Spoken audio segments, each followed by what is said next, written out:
Now, at this moment, I believe we are at the halfway point of TechEd. How many of you, this is your first TechEd? This is the first time you've been here. All right. There comes to a point, and everyone who's been to TechEd knows this, where the amount of information in your brain, something has to leave your brain so something new can come in. And the key to surviving this is remember where you parked at the airport when you go home. That's all you got to remember.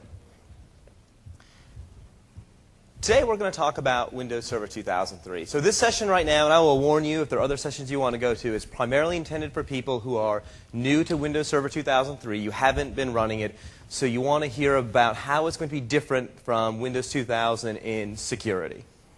So if this isn't the kind of thing that you were looking for, pick another session. I don't want to disappoint you today.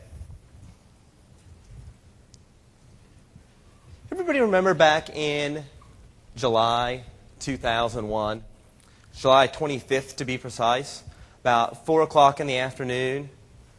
I know exactly where I was. I was sitting at my desk at Microsoft, and the internet just disappeared. It was gone. I couldn't get to send mail. I was getting NDRs back from our mail server, or I was getting that wait message, it's going to take a few minutes. Or I would go to websites, and I just wouldn't get to the website. All right, this was the day that Code Red hit the internet. And then a few months later, in October 2001, we had NIMDA. Looking back now, Code Red and NIMDA aren't necessarily unique, because we've had several waves of internet worms. But at the time, they were very different, especially NIMDA. NIMDA had a very different quality to it. It spread through many, many different vectors. And while there was only one vulnerability that let NIMDA in, the way it spread was basically due to how Windows 2000 Server was built. And that's when we changed at Microsoft. And the changes we see are embodied in Windows Server 2003, because we specifically looked at those types of issues. So if there were to be a surface level compromise in the operating system, how would it spread throughout a network to cause widespread outages like happened with Code Red and NIMDA? And this is where Windows Server 2003 security comes from. So in the next 75 minutes, we're going to go through Windows Server 2003 and show you what it does by default and what are the things that you can do to improve security. In this session, unlike my other sessions, I probably won't reserve time for Q&A, because right after this, up in the security cabana, we're doing an hour and a half of Q&A on this, just so you know. Who here has installed Windows Server 2003? Did you notice the differences right away? Yeah, you can lump the differences generally into these categories. I'll talk about what we did differently a little bit. What some of the security enhancements are. We'll spend a lot of time here looking at all of these little things that actually add up to a lot in your security. We'll talk about IIS 6.0. It was one of the single biggest things that changed in Windows Server 2003. We'll talk briefly about permissions, system services, and IPsec. And we'll spend some time at the end talking about network access quarantine and software restriction policies. Then I'll talk a little bit about what's coming down the pipe, both in terms of tools, specifically 2 new very, very important tools that we'll see later this year, and some of the things that we're looking at for Service Pack 1 for Windows Server 2003. This is our trustworthy computing framework. This is how we changed after Code Red and NIMDA. We instituted through a framework we call SD3 plus C, secure by design, secure by default. So these are the types of things that we went back to our coding teams. We actually took 63 days off the development of Windows. Starting February 1st, 2002, extending 63 days into April, we stopped development on Windows. You've got to imagine this. There are 8,000 people that work on Windows. About 2,000 developers, about 1,500 what we call program managers. They're the people who design features. And then all of the support staff, UA, test, the people who write help files and such. We just stopped development on Windows. And we went back and we looked through the code base. We looked through the documentation. We looked at the architecture, specifically about these 2 things, secure by design and secure by default. So we changed a lot of things. In fact, some things like IIS, we completely rebuilt. Re-architecture, not an upgrade from IIS 5.0, but a complete re-architecture and rewrite. So it's significantly different, all for security. We also made significant changes to the attack surface around services, and I'll talk more about that later. The third D is secure by deployment. And that's where all of us come together. So we did secure by design, secure by default, mint some CDs, hand them over, and then we have the deployment. And that's where all of you come in. So not only do we want to create the operating system today, we want to give guidance. So we created lots of guidance, including training guides, but also downloadable security configuration guides. How many of you use the security configuration guides? We have them for 2000, XP, 2003. Only a handful of you have, it looks like. Something to check out. They come at the right price. You can download them from Microsoft.com. You can get them on CD here at the conference. So check it out. We incorporated the prescriptive guidance that we couldn't build into the operating system because it would have too much widespread system incompatibilities or such, or we didn't have time to test it for inclusion in the operating system.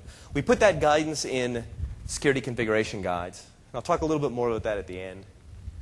And the last one is communications. It's one of the reasons that I'm here today.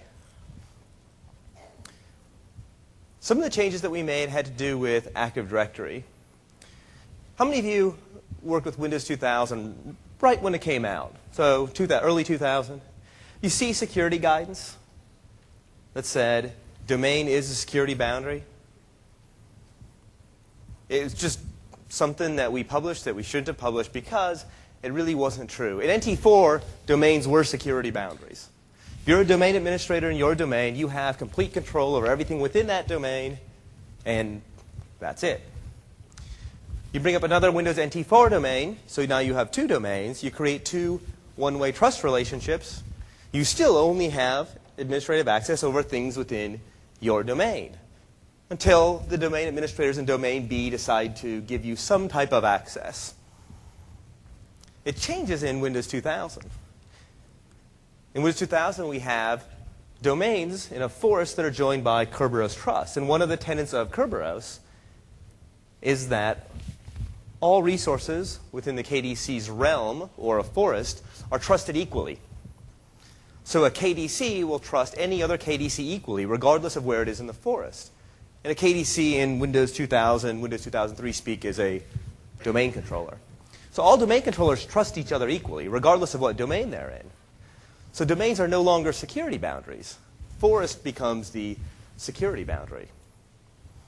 And this caused a lot of architectural issues. So one of the things that we did in Windows Server 2003 is we greatly improved the way that you can create trusts, including the ability to create cross-forest trusts, but most importantly, to use cross-forest authentication. So now we can go ahead and have limited security boundaries within an Active Directory forest. We can also now use Active Directory much more effectively in extranet scenarios where we have zones of limited trust. So there was a session earlier this week that delved into this. I don't want to spend a lot of time on it. The other thing that we did do is we made by default a feature called SID history and SID filtering. So here's the type of attack that can happen in a domain forest model. I'm a domain administrator. Let's say we've got a forest. It's got 3 domains. It's got a root domain and 2 child domains. I'm a domain administrator in one of the child domains, and one day I decide that I want to be a domain administrator over in the other child domain. I'm a little resourceful. I go and I find out an admin over in domain B, and I look up their SID. And I take their SID and I put it in the SID history for my user object in my directory. And I just wait for replication to happen. Because remember, all of the domain controllers are going to trust each other equally. So I add it to my domain controller, it replicates out. When replication is complete, I'm now a domain administrator in the other child domain. So we added a feature by default called SID filtering. And you can deploy this on Windows 2000, but you have to do it manually. What we did is when you access resources across domain, it will filter out the SID history to prevent this type of escalation. But in the end, domains aren't security boundaries. So we add more authentication mechanisms in to help you use them in situations where you have limited trust. We also had a whole new PKI infrastructure in Windows Server 2003. Specifically, we added something called Delta CRILs. Has anyone downloaded a CRIL, a certificate revocation list? You actually download on your laptop to see how big they are. Last time I looked, I think VeriSign's CRIL from their root certificate was 42 megabytes. So it wasn't like we could really publish CRILs out to clients that use them for operations like smart cards, or client-side authentication, because you can't download the certificate revocation list in time to use the application. So we added a feature called Delta Crills, where rather than downloading the entire certificate revocation list, you only allow download the changes between the last update. And that's one thing that's really helped the adoption of PKI and PKI-enabled applications. The other thing is we added this thing called key archival and key recovery. Is anyone here an Exchange administrator? Everyone manage the KMS? This is one of the great things because it means goodbye to the KMS, because the operating system itself can do archival and recovery, so we no longer have the KMS systems on the back end. A really nice feature for doing secure email. Let's go through some of the enhancements that we made. First one on here is probably, I would say, it's probably the most obvious feature of Windows Server 2003. How many of you did this? You installed Windows Server 2003, you brought up the web browser, and what did you get? Nothing. You got a big warning, right? And the warning basically said, don't surf the web from the server. And that's what we were trying to do.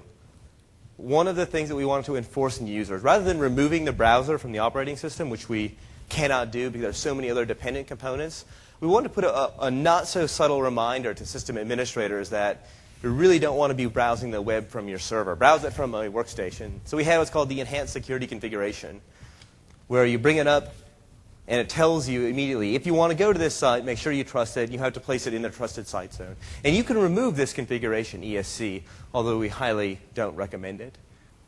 So that's one feature that we added. Another big one that we added is called DLL search order, or search DLL safe mode. This is one of the vectors for NIMDA. It was also a vector used in 2 different attacks on Microsoft Word. So here's how it works. You click on an executable, and the executable calls a system DLL. So where does the system look? First place it looks is it looks in memory. So it looks to see if it's already loaded in memory, and then it can call the function in the DLL. That's how we would expect it to work. Doesn't find it in memory. So where does it look next? It goes ahead and it will look in the working directory. The working directory is where the application is run. If it doesn't find it in the working directory, it goes ahead and it looks in Windows System 32 and then C:\Windows for it. See the problem in that processing? If I'm an evil attacker, if I'm the person who wrote NIMDA or I'm running one of the word viruses, I want a call made in that system DLL that isn't there.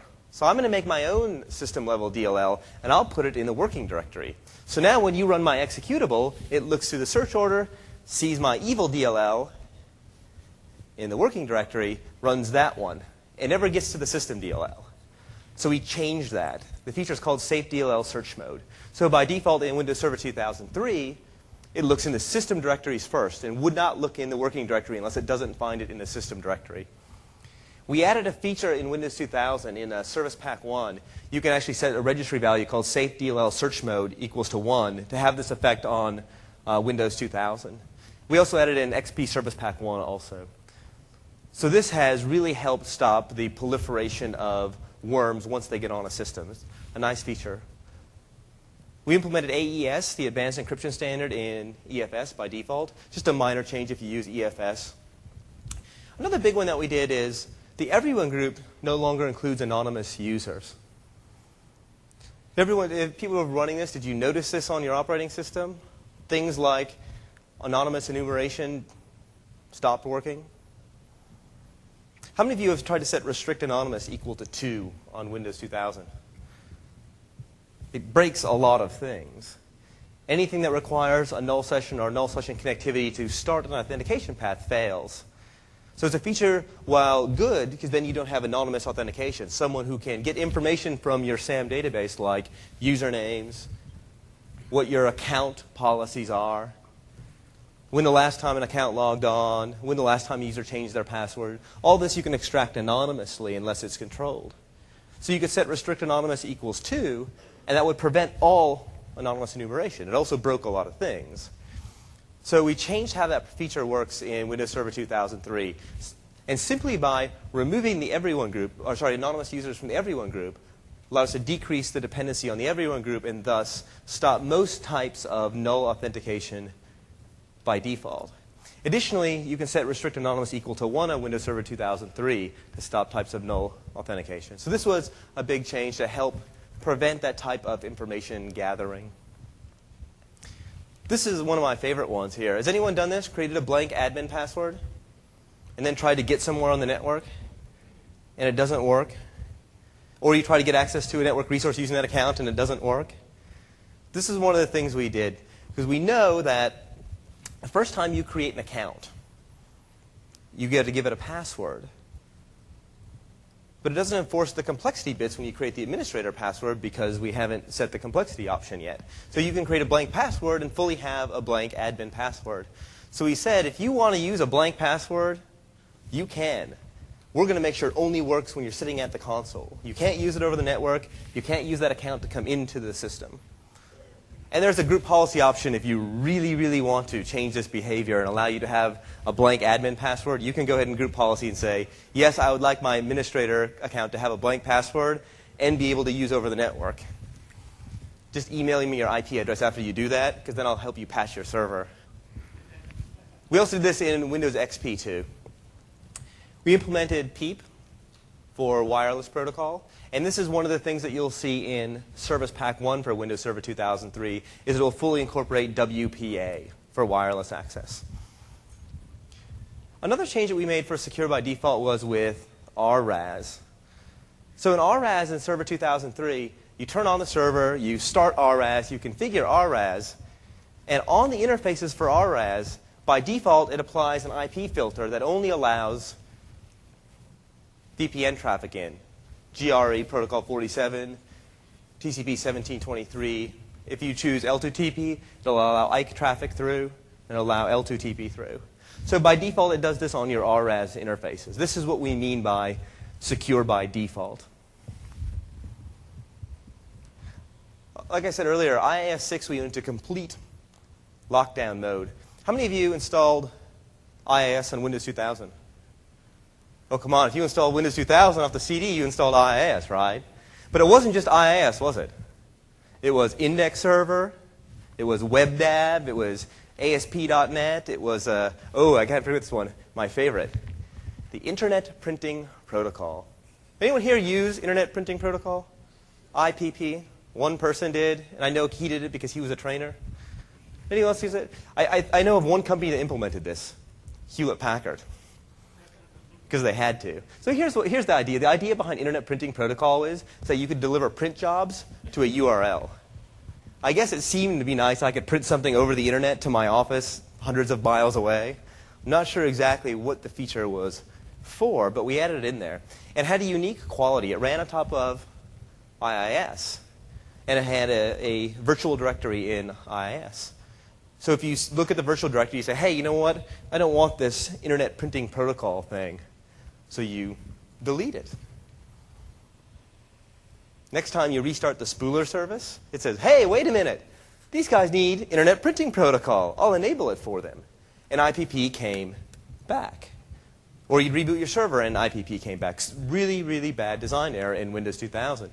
But it got particularly serious when attackers found a buffer overflow condition in Internet Printing Protocol. I think it was MS01047 was the vulnerability for it. And what happened is if you sent a server name greater than 47 characters, you could overflow the buffer and take remote control of the server. So we looked at incidents like this, and the issue wasn't necessarily the buffer overrun in the code, which shouldn't have been there in the first place. The issue was the design behind this feature. It was a feature that very, very, very few people used, and that you turned it off and it came back on. And that's one of the things that we looked at when we rebuilt IIS. And you notice this in Server 2003, right? You install Server 2003, do you get IIS? No, you don't. And if you enable IIS, you get like a web server that came out of a time warp from 1993. Right? All that serves up is HTML. That's it. No active server pages. But you don't even get scripting by default. You have to add those in. You have to add WebDAV in manually. You'd have to add other things into it. So it's a big change that we made. Did that make anybody mad in here? You would not believe the number of people at Microsoft thought we were really going to make customers mad when we did that. Because we did make your job harder to configure IIS. Because before it all just worked, right? You just dropped some files in and it worked. So this was a big change that we made, getting to secure by default. And not only secure by default, but secure in a default state. We added a feature called Authorization Manager that you all probably won't do too much with right now, but you'll probably start working a lot with in the next few years. It's a feature that is designed to work with the .NET framework to make applications that have role-based security.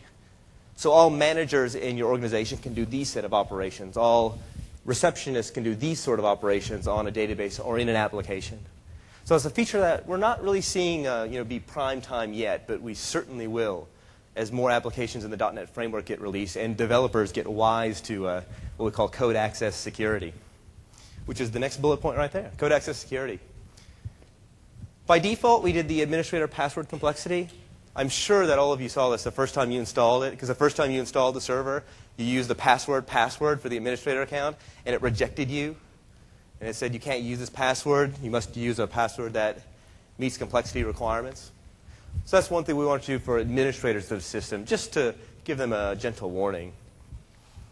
We added a feature here. The second feature here is security server. The screensaver timeout was primarily added for organizations that face compliance with HIPAA, the Health Insurance Portability and Accountability. I always forget what it stands for. It's the Health Insurance Act on Security and Privacy. One of the tenets of HIPAA is that you have to take reasonable protection against unattended machines. So we added an automatic screensaver timeout. After 10 minutes, screensaver kicks in and it locks the workstation. We also did something else with the screensaver. Has anyone went to a Windows NT4 computer or even a Windows 2000 initial release computer and replaced the screensaver with something else? Rename command.exe, logon.scr, put it in the Windows directory. What happens when the screensaver when you reboot the computer? Screensaver kicks on. Command shell opens up. So when you start a computer, so I start a computer up running Windows, and you get that security dialog box. But if you don't press anything until the screensaver times out, a special screensaver gets called. It's called logon.scr, because normally screensavers are saved in the user's registry key and stored in the user profile. So it has to use a system screensaver. It's called logon.scr. So this is one of the ways that you could escalate privilege in Windows NT4 back in the day. Is you could take command.exe, cmd.exe, and just rename it logon.scr and place it in the Windows System 32 directory. So reboot the server. When the server comes up, wait till the screensaver kicks in, and you get launched a command window running under local system. We changed that in Windows Server 2003. The screensaver service for logon screensaver now runs under the local service account. So basically you have a little bit less than user rights on the system. So we eliminated that avenue of local attack. We also added some detailed security auditing, which I'll show here in a second. We enabled account logon event by default. Here's one. This is one that got me. It's actually one of the first things I asked when I started with Microsoft about 4 years ago. There's two settings in audit logs. This is all the way back to NT351. There is account logon events and logon events. How many of you, and be honest here, you looked at those two and said, I'm just going to enable them both, because I don't know what they mean. That's where I was. It was difficult. So one of the first things I did at Microsoft is I went and I tracked down a guy named Eric Fitzgerald, who presented here earlier this week. And I asked him, what's the difference between these two? And he told me, and it was actually surprising how clear it was. An account logon event is generated where the account is authenticated from. So where the account exists at the time of authentication. A logon event is generated where the access token is created. So if you have a scenario where you've got a domain account and a member computer, and you're logging on with the domain account onto the member computer, the logon event will be generated on that local computer, because that's where the access token is created. The account logon event will be on the authenticating domain controller, because that's where the account exists at that time. If you do a local logon to a computer, whether it's not a member of a domain or it's with a local account logon and logon events are generated on the local computer. That's why you see a host of events for local logons for the actual logon event. So we enable those by default, and that's the difference between those two. We also restricted anonymous access not only to the SAM database, but named pipes and shares as well. And here's a subtle change that we added specifically out of our experience building a network for OpenHack. OpenHack is a competition run by eWeek magazine. They ask software companies to come out and build an environment to their standards. So in OpenHack 4 2 years ago, they asked Microsoft to come and build an application. It was an application that had to write to a database. The fine print was you didn't get to use a firewall. So when we built this infrastructure, we had a web server and we had a SQL server. And one of the things we didn't need on the web server or the SQL server was the server service. We weren't doing any file sharing. We weren't sharing any printers off of these devices, so we didn't need the server service. So we disabled the server service. And then suddenly we couldn't manage our SQL server anymore.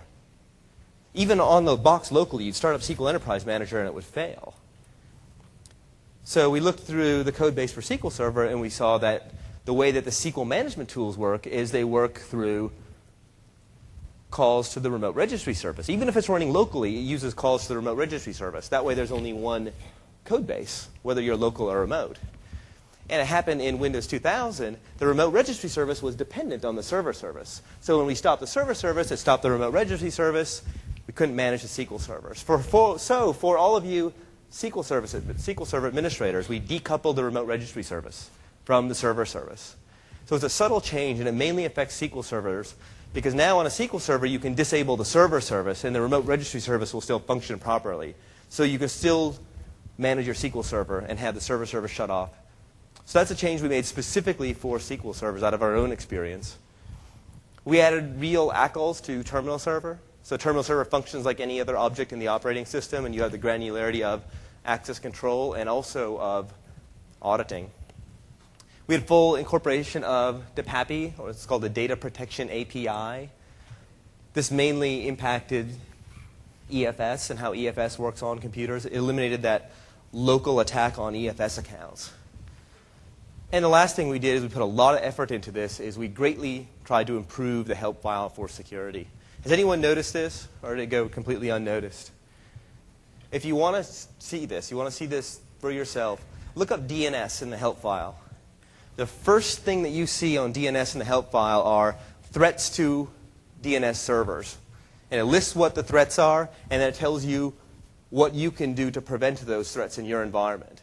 It also tells you what you might break if you implement some of these countermeasures. So that's one thing we really tried to do. I hope we did it well. I want to talk a little bit about IIS now. How many of you manage web servers? This is a very big change for you. In Windows 2000, this is how IIS worked. All of our IIS processed in inetinfo.exe, stored information in the metabase, and then all of our IIS services existed within inetinfo.exe. Applications in IIS ran in DLL hosts and various versions of DLL hosts, depending on how the server instantiated them. And then it integrated with WinSock in user mode and then in kernel mode, and then TCP/IP. So a request comes in through the IP stack, creates a Windows socket, goes to inetinfo.exe, inetinfo.exe responds. Simple web processing. But what happens if you have more than one web application running on this box? And one of your web applications has some sort of an issue, reliability issue or a security issue. Process comes in, goes to a DLL host application, server responds. That's how it should work, but oftentimes the application will have a bug, it will hang for whatever reason. And it's not the DLL host instance that gets hurt, it's inetinfo.exe. It affects all websites running on the web server. So inetinfo.exe became very fragile. It also meant that inetinfo.exe was relatively slow when you ran multiple web applications. It also had a security consequence. If I have an application in DLLhost.exe running, and I, as an attacker, can compromise your application, I can get access to every other web application that's running on the server. There's no compartmentalization there. So a single vulnerability in a single web application could lead to a widespread vulnerability in your infrastructure. So we changed that in IIS 6.0. What we did is we added this thing called application pools. So there are compartments at which your application can run. And you can configure this as an administrator. You can have them all run in the same pool if you wanted. Or you can have them run in separate pools. The application pools, unlike inetinfo.exe, which runs as local system, the application pools by default run as network service, which has about the same rights as an authenticated user. Additionally, with those application pools, as an administrator of the web server, you can change the security context. Whereas inetinfo.exe has to run as local system, you can decide to run one of your application pools under a user account, which is what you do for ASP.NET applications. You have it run under the ASP.NET worker account, which greatly limits your attack profile. The other benefit that we get here is now if we send a request out to the application and it fails, it doesn't knock over inetinfo.exe, it only knocks over the application pool. All other web servers, or sorry, web applications still continue to run, and they can still continue to be monitored. So the other consequence of having everything run in the same space is when it failed, you got no information on it. Now we get the information on it. Another big change that we made is we took a tool that we added to IS 5.0 called URL scan. Who uses URL scan here? Excellent. I firmly believe it is the single most effective security tool Microsoft has ever released. What URL scan does, if you're not familiar with it, in Windows 2000, IS 5.0, it runs as an ISAPI filter. And it intercepts all URLs that are sent to your web server before they get to inetinfo.exe. And you can choose to filter out URLs. You can eliminate things like file extensions. So, for instance, you can eliminate someone trying to find a format.com on your web server, to format your web server. You can eliminate types of traffic that shouldn't be allowed. Character sequences like .. // which is a directory traversal attack trying to get back to your Windows directory. You can eliminate HTML methods that really only benefit hackers, like trace and verify. If you're not writing content to the web server, you can eliminate the post verb, any number of things you can do to URLs. And it ran as an ISAPI filter. The interesting thing about URL scan, when we enabled it at Microsoft.com, is on the Microsoft.com/Office website. One of the things that they get a lot of, and it's not necessarily an attack, but people try to guess for new downloads. So they try to guess URLs, trying to find unlinked references out there. So it gets tens of thousands of URLs sent to it every second. And inetinfo.exe had to process all of those. We put URL scan in. We knew what the length of the longest URL was. So we said the longest URL is, I think it was about 400 characters. That's how long they can be. And then inetinfo.exe never had to process all of those junk URLs. So we actually got about an 18.6% performance increase on our web servers, which was totally unexpected. And based on that experience, we actually moved URL scan, almost all of the functionality of URL scan, into http.sys. So we actually moved it into the kernel itself for speed of processing. So by default, it filters out URLs based on common settings. And you can go in as an administrator into the registry and fine-tune URL scan. There are a few more things that if you may want to do, like configuring verbs, that you still need to use the ISAPI filter for. But that's a big change that we made to IIS. Big change. A little bit more animation here. Here's an example of the auditing. How many of you have looked in an audit log, and you look at an audit log for, like, for instance, this is a 529 event, which is a bad logon. You look in the event log, and for computer name, you see a square, or you see a series of squares. The way that Windows NT was written is that computer names are ASCII. It only takes ASCII characters. So what attackers will do to not identify their machines is they'll put Unicode characters, like the euro symbol, in the computer name. Someone's microwave dinner is ready. And then it'll just print a square in there, because ASCII can't represent Unicode characters, so it prints a square in there, and you'll see a series of squares for a computer name. So in Windows Server 2003, we added, as you'll notice here, not only the source network address of where this came from, but also the source port to help you identify where this event came from. And it's not only with bad logon events, it's with many other security operations. We'll log that information. We're currently evaluating for the next version of Windows to expand this to include things like MAC addresses or IPv6 address spaces. So this is another change we made to hopefully make it easier to track down some of these logons. We also published, do you see how it says, there has logon type 10 there? We also published a list, and it's in the Microsoft Security Resource Kit that I wrote, a list of what all of those logons mean and where they came from. So for instance, when a service logs on, it has a specific logon type. I believe it's a type 5 logon. A logon over the network is a type 3 logon. A logon at the console is a type 1 logon. So it makes it a lot easier to track these types of logon attempts. We also changed the default permissions. This is something that you may have seen if you installed on a fresh server, but you would not have seen if you upgraded it, because the upgrade doesn't touch the file system. So what has the permissions in Windows always been, right? It's always been everyone, full control. Was that useful for anybody? Did anybody like that? It was the first thing you did on a server, right? You went and you changed everyone full control to what you needed. So we got that straightened out. By default, everyone has read and execute access, but only in the root folder. And that's so they can run ntconfig, ntdetect.com, and all the boot files, the files they need to be able to run the system. And then system administrators and then creator owner can actually go ahead and create folders and create files. Users can create folders and then create files within those folders, but they can't touch the information in the root directory.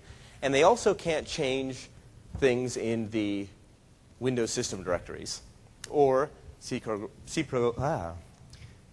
program files directory or in HKey local machine. How many of you had applications you tried to run on Windows Server 2003 or Windows XP and they just didn't run, or they required administrator access to run? It's almost always one of three things. Application is trying to write data to HKey local machine in the registry, program files, or Windows. And it's because we changed these default permissions, they stopped working. So you can re-ACL those to make them work, or you can put pressure on the vendor. We also added some new features. One was called the Effective Permissions tool. And if you worked on Novell networks, this is a tool that you're very familiar with. It's called the Inherited Rights Filter. And you could see, based on a given file, tabulate all of the permissions up and down the tree to see what a user's effective permissions are. We added that to the UI. How many of you have used that tool? You like it? It's a really nice tool. It's so much better than having to write down at every level of the file system who has what permissions and what level they have. So we added that to the UI. Another subtle thing that we changed in the UI only is we made it so that you can actually reset the ownership bit on files. Previously, you couldn't do this through the operating system. You could only take ownership. You could actually run a command line tool called sub-and-ACL that would go ahead and replace that ownership bit with someone else, but it's one of the most complex tools I've ever seen. It's an archaic command line sequence. So we added something in the GUI now where you can just assign ownership to another group, which really helps on servers where you're configuring disk quotas, because almost all disk quota systems use the ownership bit to attribute ownership of files, including the one that's built into Windows. That was a change that we made. So here's a whole list of services here. Anyone all these have in common? These are all services that were on the chopping block in Windows Server 2003. These all got disabled. When we looked at these services, we said, in no way do 80% of our customers use these services. And not even 50% of our customers use these services. So by default, they all became disabled. Additionally, we added new permissions for services. So in previous versions of Windows, in Windows 2000 below, there was really two ways you could run services, the security context of the service. You had local system, and then you could make a user account to do it.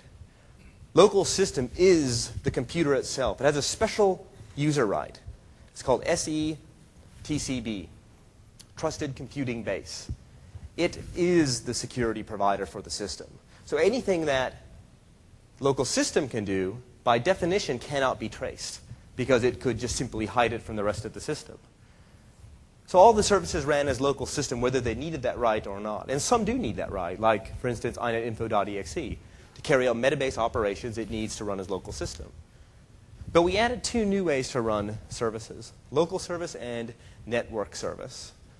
These accounts are essentially authenticated users. Network service has a particular ability to be able to authenticate across the wire. So it can authenticate to other computers on the network, but it does so by impersonating the computer account. We were able to convert about 17 services over to network service and local service. This greatly diminished the attack profile of the system. It also helped get around this problem of running everything as local service or as an administrator account. And this is one of the elements of security fragility in Windows. When you run a service and you give it an account, you also have to give it a password. And the system has to store that password. And the way it does it stores it as an LSA secret. LSA secrets are encrypted and stored in the registry. However, when the system is running, it needs to have access to that password.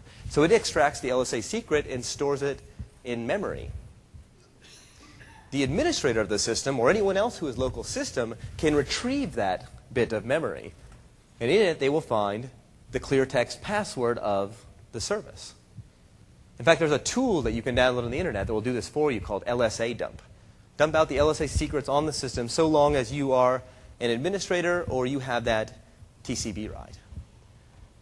So if you have software like enterprise backup software or antivirus software that you're running under a domain administrator account, an attacker who takes over one computer can take over all of your computers. So we added these other accounts that you can run things under. One thing, a question I get a lot is, how do you find out information about services? Not just one of them. So if you need to find like security information about one service, you can just pop open the UI and look at the properties. There is a really nice interface to look at all of them. And this is something we added to Windows Server 2003 called the WMI console. Has anyone used the WMI console? A few of you have. Let's go ahead and take a quick look at it. This is actually a computer running Windows XP, but it has the same experience. I'm just going to open up a command line, and let me actually make the text readable.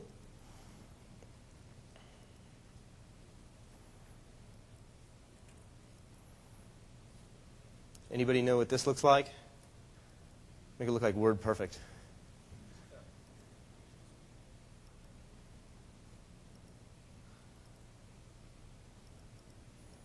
All right, here we go. That's a little bit better. So I'm going to go ahead and instantiate the WMI console. I'll type WMIC. And the first time that you run this on a computer on XP or Server 2003, it'll take a few seconds to install. And now I'm in a WMI shell. If I want to get information about my services, all I have to do is type the word service. So I type service. It goes through, queries the WMI registers for every service running on the computer, and spits out all of the information about them.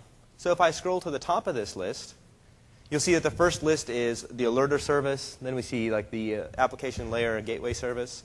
And if I scroll over, I get all kinds of good security information about my service. Scrolling really far over.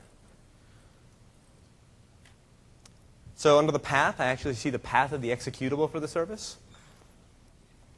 And if I scroll over further, I see whether it runs in a shared process or its own process. The shared process is the servicehost.exe. It tells me what the startup mode is, and it tells me what its start name is. And that's the account it runs under. So you see a few that we got over to local service and network service.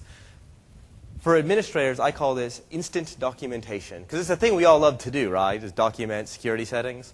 Well, this is a way that you can easily pull down that information and get security information about your services.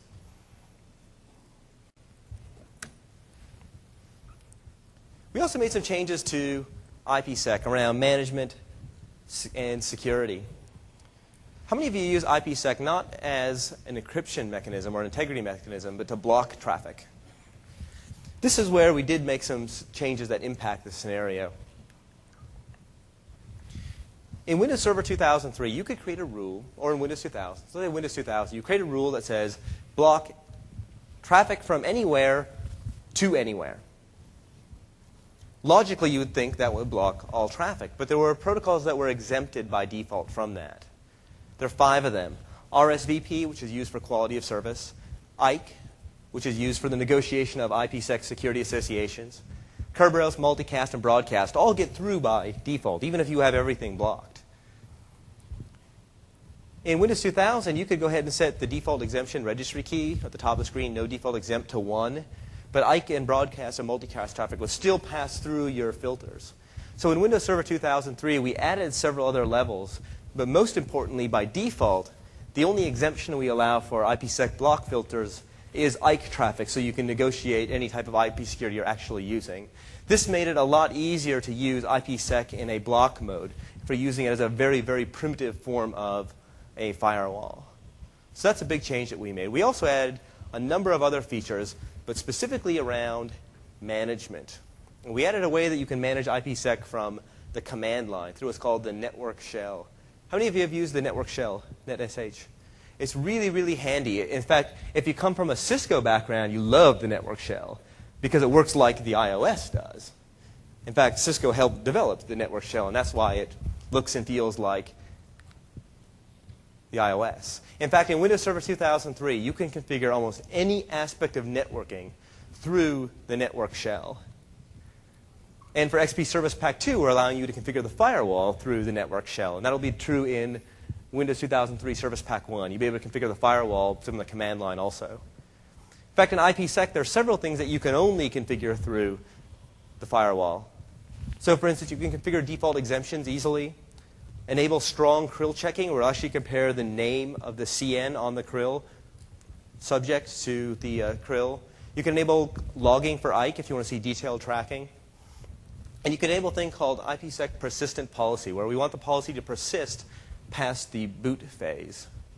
So for instance, if you have IPsec on a system and you block all traffic to everywhere, when the system restarts, it has to load the TCP/IP driver before the IPsec driver. So IPsec has to initialize before the protection goes into place. So in Windows Server 2003, and this takes place by default, we'll allow DHCP and DNS traffic to go through before that block rule gets applied, or before any other IPsec policy gets applied. And then when the IPsec driver initializes, it will put on the normal policy. So you get protection from that very, very, very small window of attack on servers that require security for IPsec or ones that just block traffic. So we added the Internet Connection Firewall in Windows Server 2003. And this is something I'm not going to spend a lot of time talking on because it's going to change. How many of you have seen XP Service Pack 2 and you saw the new Windows Firewall? You'll be getting that in Service Pack 1, Server 2003. So this is something that we're changing to add host-based firewall in the operating system. In Windows Server 2003, it's the ICF that you can use, and it's an effective firewall. It's just not very manageable. It's very difficult to manage unless you're at the UI itself. So with Windows Firewall and Service Pack 1, you'll be able to manage it through the network. It'll make it a lot easier to use on your servers. So we'll talk about network access quarantine. Is there anyone who's using this on their network right now? It's really one of the best features I've seen come down the pipe in terms of a mainstream security implementation. So here's what it does. I should talk about the problem space first. How many of you have like VPN access? You allow VPN into company. You allow dial-up. Just about all of us do. What computers do they come from? Could come from any computer. Could come from a Windows 95 first version computer that has routing enabled. So suddenly, if that's the case, if you have that computer, that Windows 95 computer with routing enabled, VPNs into your corporate network, the perimeter of your network is now the internet. As long as it goes through that Windows 95 box, which we know has no security attached to it, it's a direct route into your corporate network. Furthermore, as an administrator, you can manage the machines on your network. Right? You have administrative rights on them, hopefully. But you can manage them, and they're on your network. Those remote access machines you can't control. You don't know necessarily where they're coming from. This is where remote access quarantine fits in. So here's how it works. The remote access client either dials in or creates a VPN connection, and then it authenticates. So first we authenticate. The client, the user, is a user on the network. They've authenticated their credentials. But they're not connected to the network. Instead, they're placed in quarantine. And this is what you have pre-configured as where they can go by using IP filters. So for instance, you could say they can't go anywhere. The only server they can talk to at this point is the quarantine server, so they can get out of quarantine. So they're in this zone of control now. And one of two things are going to happen. Either the client is going to reach the predetermined time it has to prove that it's a good client, or it's just going to fail to meet that policy check. And either one of those conditions happen, the RAS client just gets disconnected. On the other hand, if it meets the policy check, the RAS client will then be connected to the network. And actually, you don't even have to give it full access. You may only give it partial access at that point. And it does this by using what are called VSAs, or vendor-specific attributes, in Radius. It's a quarantine IP filter list and a quarantine timeout. So now you can check things out on that client while it's still in quarantine. So here are some of the things that we do right now at Microsoft. So at Microsoft, we've had this going for a year now. You VPN in, you dial into Microsoft's network, and immediately client-side check happens. And on the client side, it goes and it scans to see if you've got the right service pack, the latest hot fixes. It checks your antivirus signature, make sure you're running the corporate-approved antivirus, make sure the signatures are up to date. It goes ahead and makes sure that you've got routing disabled on that RAS client, that you're not just routing traffic in from your home network or worse yet, the internet. It makes sure that ICF is enabled and running. And now actually with Windows Firewall, we actually even have a configuration we put on it for you to make sure you're not allowing too many exemptions. And make sure that you have a password screensaver enabled on the system. It actually does a few more things as well. But you can do all of this stuff because it just runs as a client-side script. So ours is an executable. You can make it a batch file. You can make it a VB script if you want. Remember, it runs on the client side.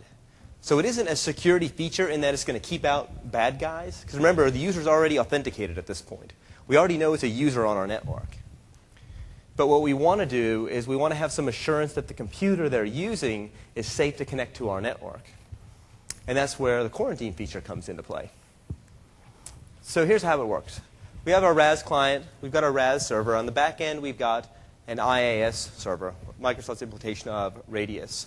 There's also two tools in the Windows 2003 Resource Kit, which you can download from the Microsoft website, called RQC and RQS. It's the client and the server piece in quarantine.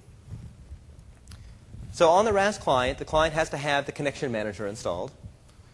The client side, the connection manager, after you've authenticated, will run the quarantine check. The quarantine script runs and checks, and then it's going to send a binary value back to the quarantine server. Either you met the policy or you didn't meet the policy.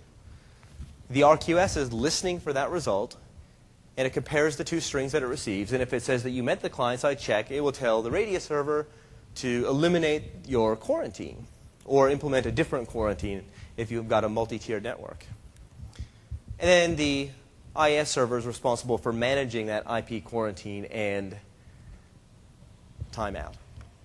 So this is how the quarantine feature works. It helps keep machines with viruses and worms off your network, or it'll even have it'll prevent machines that shouldn't be allowed to connect to your network. So for instance, at Microsoft, the only types of computers we allow to attach to our network are Windows XP, Windows 2000. No, it's Windows XP, Windows Server 2003.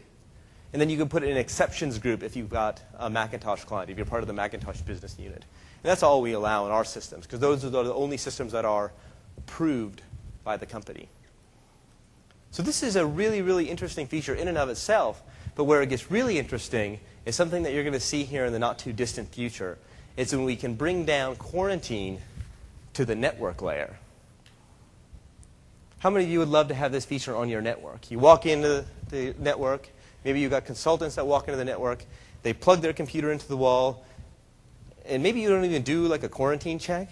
You just throw them on the internet, right? Put them back into the Wild West where they deserve to be. For clients that should be on your network, then you can run checks. You can make sure they've got the right security patches installed before they meet up with the corporate network and start spreading that out. You can run antivirus software, run an antivirus check while it's connected to the network but not connected to all the other computers. This is something that we're currently developing and hopefully we'll have available here late this year or early next year. And that's a network level quarantine. So we're going to bring this down to the network. And that's a really, really exciting feature and something that I think that we'll see commonplace on networks within the next 3 years. So if you come to TechEd 4 years from now, expect when you plug your machine on the network for it to check it out and see how secure it is before it gets put on the network. So that's network access quarantine. Here's an extended diagram where you connect to the RAS server. It authenticates, authorization, quarantine access, policy check, full access. So this is more of a linear kind of way of understanding how this feature works. The network feature will work a little bit differently because there's a little more complexity to how it works. But keep an eye on network access quarantine solutions. It's the next, what I will call the next big wave in security. We're kind of doing host-based firewalls now as an industry. This is the next big wave, quarantine controls. We also have a thing called software restriction policies. We first saw these in Windows XP, but in Windows XP, we at Microsoft didn't give them a lot of publicity. We put them in Windows Server 2003, and we're starting to see now how people have used them and see how people have used them effectively. Has anyone implemented SRPs, software restriction policies, before? Wow, very few of you have. So here's how it works. You've got code that you want to run on your computers, your servers, and you've got code that you probably don't want to run on your servers. And that's what software restriction policies allow you to do. They allow you to control what code gets executed on servers. So you can control what programs can start. You can permit users to only run certain programs. You can allow exemptions for administrators. You can determine whether you want to go into a profile where no applications will run unless you've approved them. Or you can do the opposite, where you'll allow things to run unless you have denied them. And there are several benefits here. First benefit that we have, actually here we go. Here's all the types of executable code that are out there. When you think about executable code, you think about like exe files and batch files. There's actually about 38, by default, there's 38 content types that are executable. My favorite one is at the end. It's the VBS, because it's something that actually happened to my father-in-law. My father-in-law is the CIO of a relatively large healthcare company. And then about a year and a half ago, he called me at 6:30 in the morning. And I never get up at 6:30 in the morning. I'm more of a 9 o'clock kind of guy. So he calls at 6:30 in the morning. He says, I think I did something wrong. I said, well, what'd you do wrong? He said, well, I got this mail from Bob. Bob is the CEO of the company. I said, okay, great. He said, well, it had an attachment on it. He said, I love you.vbs. And Bob's a funny guy, so I wanted to see what it said. And I met Bob. Bob was a funny guy. And this is the kind of thing he would send around. So I said, well, okay, what happened? He said, well, nothing. I said, okay, so what'd you do? He said, well, I clicked on it again. I said, okay, what'd you do next? He said, well, I clicked on it a few more times. I thought something was wrong. And we know now how this worked, right? Every time you clicked on it, it pulled 25 names randomly from the address book profile and sent them the virus. So he was single-handedly responsible for sending it across this very large company as the CIO. So I'm sure it was a great day in their network support history. But the point really wasn't that he isn't a very good computer user, is that it was very much in character for his boss, the CEO, to send him this type of a thing. And he doesn't know what a VBS file is. He could tell you what a VBS file is to save his life. So this is where software restriction policies become very useful. They don't use VBS files on their network. So you could create a software restriction policy for their network that said, deny all VBS files. Any file with a VBS extension, deny it. So you try to run the VBS file, he clicks on it, tries to run in the system, a message pops up that says, this file is prevented from being run by a software restriction policy. If you have questions about this, please see your network administrator. And then you just get a big OK button. And the software doesn't run. So we added several types of rules. So we imagine there'd be some complex requirements behind it. There are some things that software restriction policies don't prevent against. We'll talk about those in a second. But here are the types of rules. You have a hash rule. Software restriction policies actually create what's called a pseudo hash. It doesn't create a true hash of the file because we don't want someone to be able to just rename the file. So if I ban a certain file from being run, like Kazaa, and the user just renames it Kazaa2, and then it runs, we don't want that to happen. So file attributes and the file name aren't included in a hash. It's called a pseudo hash of the file. So it's a unique cryptographic value to the file. It compares that at runtime. So when you run the file, when you have software restriction policies enabled, it will look in the list of hashes if you have them denied, and it will prevent that from running. The second type of rule we have are certificate rules. Certificate rules have to do with signed code. So if you as an organization have signed a code, you want that code to be able to run, but you don't want unsigned code to run. Then we have the path rule, which is definitely the most interesting of all of these rules. What a path rule allows you to do is take any part of a file name path and make it a rule. So you could do star.vbs, for instance. Any file with a VBS extension you prevent from running. Or on the opposite, if you put your software restriction policies into restrict mode, so you say nothing can run, then you want to make a path rule that says C:\Windows star.star can run on the system. Otherwise, there's a pretty good chance your system isn't going to boot up the next time you restart it. And the last type is an internet zone rule. And this is just a further way you can lock down the IE zones for ActiveX content. So what you can do in a scenario, let's say you want to prevent VBS files from being run on your network. So you create a software restriction policy rule that says deny star.vbs. But at the same time, you maybe have login scripts that you run that are VBS files. So when you create that path rule, suddenly your logon scripts don't run. But then again, you could sign your code. Certificate rules will have precedence over path rules. So if you add a signature to your VBS file, while the path rule would deny it, the signature rule will accept it and the content will run. So now you as administrators can control what type of VBS files get run. So the order of precedence goes from hash rules to certificate rules to path rules to internet zone rules, kind of from most specific to least specific. I will tell you, though, if you want to make a fully restrictive policy, if you want to say, I'm going to deny everything from running and only allow my approved applications, it takes a lot of work. And I guarantee you're going to lock yourself out of systems more than once as you do it. So you got to test these things out before you roll it out through GPO across your entire network and suddenly no one can use their computer again. That's when you restore your resume from tape backup and then look at fixing the problem.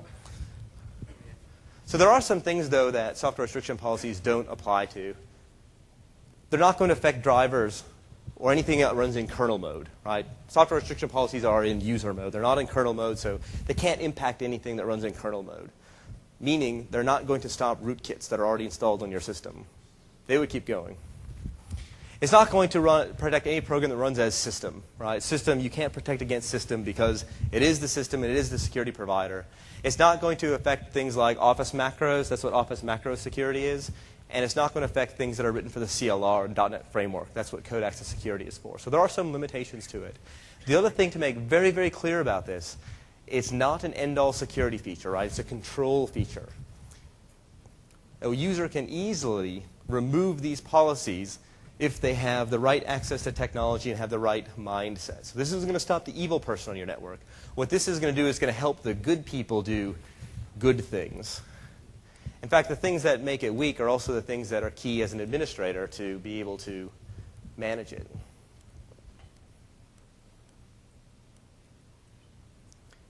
So this is just an example here of the Windows calculator, the way that rule inheritance works. We say that by default, we'll allow anything in SQL and WinNT to run. Anything with that hash, the default installation off the CD, is disallowed. And the path WinNT system32.calc.exe is disallowed. So if I copy calc.exe to the desktop, what would happen? It's going to be disallowed because that hash rule will match calc.exe and it will be disallowed. What happens if I run the calc.exe from Service Pack 1 on the system from the desktop? It might run, it might not run. It depends on whether the hash is up to, whether the file got changed or not. If I try to run it out of its default location, it would be disallowed because we have a path rule that's more specific than the previous rule. So you can get software restriction policy rules that are very, very complex, which is good and bad because it's hard to do, but it can give you a lot of flexibility. Some other things to note about software restriction policies. A lot of times you run an application, and the application itself calls other applications. And PowerPoint is a really good example for this. The moment you start PowerPoint, it actually calls another application. It's the clipart viewer. So you start PowerPoint, it has to load clipart. So if you created a software restriction policy that allowed the executable for PowerPoint to run, it still wouldn't run because it needs to load the clipart gallery at load. So one of the things that you want to do is see what your application dependencies are.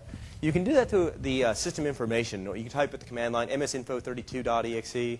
The tool that I personally would use to do this is Process Explorer from sysinternals. So you can download that from the sysinternals website, and you can see what all of the applications call. And if you want to use software restriction policies in a secure mode, you're going to also secure DLLs. And this will tell you what DLLs have been loaded by the application. So you get a pretty good idea of what the application's profile is. Here are some critical things about software restriction policies, right? It's all of the gotchas. What do we need to know about them? So look out for applications that launch things. Remember your login scripts. Remember registry keys. Registry keys fall under software restriction policies as well. Think about your antivirus software. Make sure you can allow your antivirus software to run. This is something that we did at Microsoft. The first time we tried to use them is we ended up disabling everyone's antivirus. Make sure you haven't allowed too much. This is what we've seen happen in our testing. People create software restriction policies and they break everything. So then they go the other way and they don't secure enough. And the last thing is, don't forget, you still need ACLs. This doesn't replace access control at all. They work in combination to help control. This is great for kiosk PCs. It's great for servers that run very specific applications.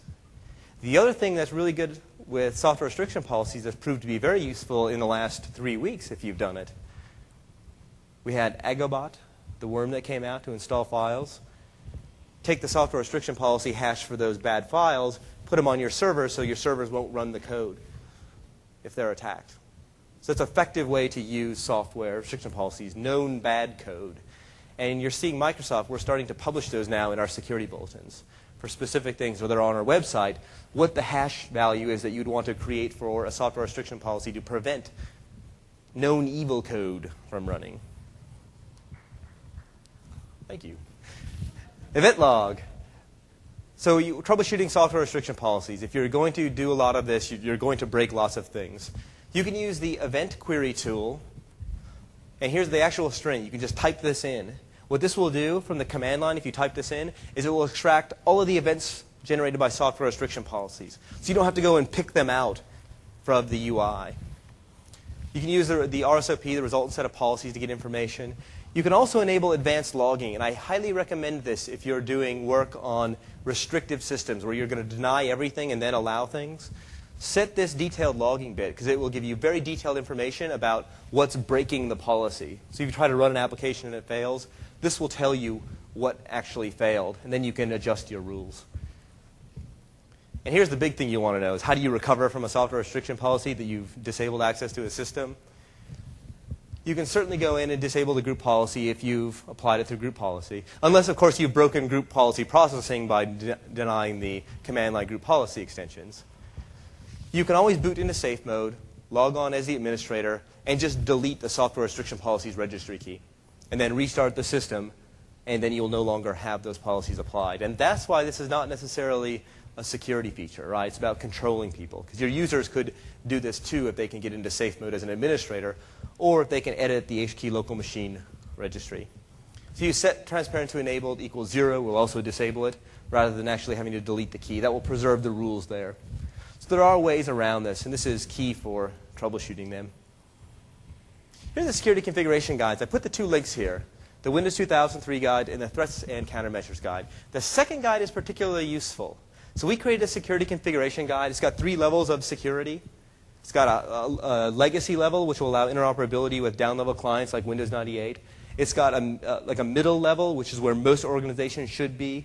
And then it's got what's called a high security level, which is actually what we created for the Department of Homeland Security to use on systems that need common criteria certification.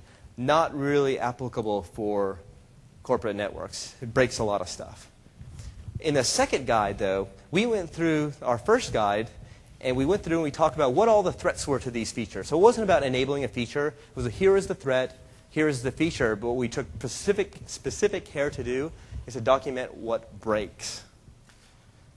So it's a really good guide to look with security settings, not only to learn what they prevent in terms of the threats out there, but it'll also give you a good idea of what it might break if you install it on your network. So here are some things that you're going to see soon. How many of you went to the Security Configuration Wizard presentation this week? Did. This might replace URL scan as my favorite security tool. How many of you have seen that option in group policy that says enable NTLM v2 security? And you looked at it and you said, it sounds good. It looks more secure than NTLM v1. We don't know what it means. What we tried to do with the Security Configuration Wizard is we actually had a usability expert come in and help us with this. And when you launch the Security Configuration Wizard, it doesn't ask you about things like NTLM v2. It asks you questions that you'll know the answer to, like, are all of the computers on your network running Windows NT Service Pack 6 or later? Are all of your clocks synchronized within 30 minutes? Do you run RAS on any of your Windows NT 4 computers? And then it will say you can run NTLM v2 on it. So we try to change how it worked. Rather than being focused on the feature, focus on the things that, as administrators, they know the answer to.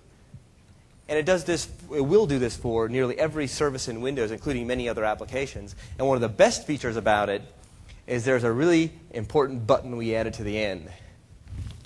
Rollback. You'll actually be able to roll back security policy with the security configuration wizard. Not install a new policy over top, but roll back the policy you applied and go back to the state you were before you applied it. Security configuration wizard also writes to an XML file, so you can deploy it across your organization once you have it tuned. It's a really nice feature that we're going to see very soon. And then the audit collection services. The audit collection services is a way that we can actually get events off of the box to somewhere else. Because right now, in all reality, auditing in Windows is an incredibly painful experience. Because it's box by box by box by box.